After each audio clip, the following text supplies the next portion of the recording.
मेरे जहन में क्यों आया? क्यों सर? हमारे जो अपना रिसर्चर हैं और माशाल्लाह दानिशवर ठहरे जी जनाब नूरुल अमीन साहब, वाह माशाल्लाह माशाल्लाह, जिनके मुतल्लिक मैं कहा करता हूं कि नूरुल अमीन इधर फिर रहे हो तो लगता है कि रेगिस्तान इच ऊंट गुआचिया। क्योंकि वो इर्द गिर्द देखते हुए जा रहे होते हैं जिस तरह ऊँटनी आले दुआले। ये एक रिसर्चर की निशानी होती है, वो दाएं बाएं नजर मारता रहे। ऐसा ना करो यार, और फिर मेरे से नाराज हो जाता है। तो पेंडू बंदा है, मैंने कुत्ते ने फड़ा। एक दफा तो इंज सज्जे हथ रिसर्च करदा करदा अगे रेड़ी च भी वजा। नहीं, मजाक के अलावा जी नूरुल अमीन ने ऐसी नज़म लिखी है, उसने चूंकि वो मंजर देखे हुए वाह और उसमें ऐसी ऐसी बात याद करवाई है अपनी उस नज़म में, वाह मैं बड़ा ही हैरान हुआ हूं। मैंने कहा यार उरा फड़ा दे, इसका आज जरूर जिक्र करना है। क्या बहुत बात अच्छी है। और ये तो हस्बे माजी हमारा मौजू है। हाँ जी, आपकी बिल्कुल। पूरी नज़म जो है ये हस्बे माजी है। हाँ जी अजीजी नहीं, बड़ी बात नहीं है जो उसने नज़म लिखी है। ऐसे बंदे दी वैसे तो कोई सुनता नहीं, वो फिर नज़म लिख देता। यानी देखो इन्हों का की अपने दानिशवर ते हाथ खुले। अच्छा यार सुनाओ क्या लिखा है नूरुल अमीन साहब ने? अजीजी फौरन सुनाओ, मेरी बेताबी बढ़ती जा रही है। भाई ये नज़म है, कोई रेस्टोरेंट का मेन्यू नहीं है। लो जी सुने जरा, जी नयम का उन्वान भी चौपाल है। वाह चौपाल से रुखसत हुए आदम चिलम और गुफ्तगू। चौपाल से रुखसत हुए आदम चिलम और गुफ्तगू। दर्स की आदत गई ही जान फैला चार सू। वो जो दर्स वहां दिया करते थे। चौपाल से रुखसत हुए आदम चिलम और गुफ्तगू, दर्स की आदत गई ही जान फैला चार सू।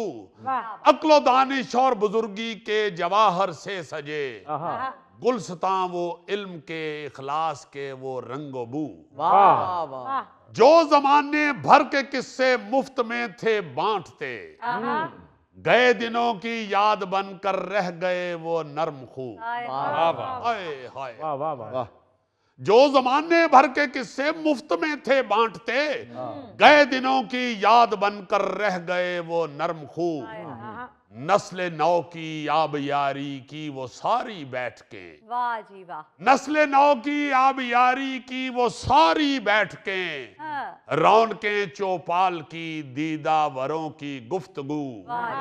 फिर अचानक जिंदगी में हो गई तब्दीलियां, मालो दौलत हर किसी की बन गई जब आरज़ू। बहुत आला। देखो ना, जब मालो दौलत के पीछे भागना शुरू हुआ है इंसान, तो चौपाल में बैठने का टाइम ही नहीं रहा। पहले तो मजबूरियों में शहर का था रुख किया, पहले तो मजबूरियों में शहर का था रुख किया, हो गई फिर हिजरतों की ये रवायत कू बकू। वाह वाह वाह। ऐसा पतलूनों ने बर्पा कर दिया फिर इनकलाब, तहमदों और पगड़ियों वाले हुए बेआबरू। ऐसा पतलूनों ने बर्पा कर दिया फिर इनकलाब, तहमतों और पगड़ियों वाले हुए बेआबरू। लुट चुकी वो दरसगाहें जिनसे वाबस्ता रही, बागबां की सब उम्मीदें पंछियों की जुस्तजू। हाय हाय हाय। चौपाल थी जो गांव का तरबियती कैंपस कभी, खाक उड़ती हसरतें हैं अब वहां पे 400। वाह वाह वाह क्या बात है, क्या मंजर कशी की है। खूबसूरत लिखा है, क्या खूबसूरत लिखा है। आप देखिए कि अब तो कहीं नजर ही नहीं आते वो बुजुर्ग बैठे हुए। यार बाहर के चौपाल के मोहल्लों के बुजुर्ग तो छोड़े, अब तो कोई अपने घर के बुजुर्ग के पास नहीं बैठता।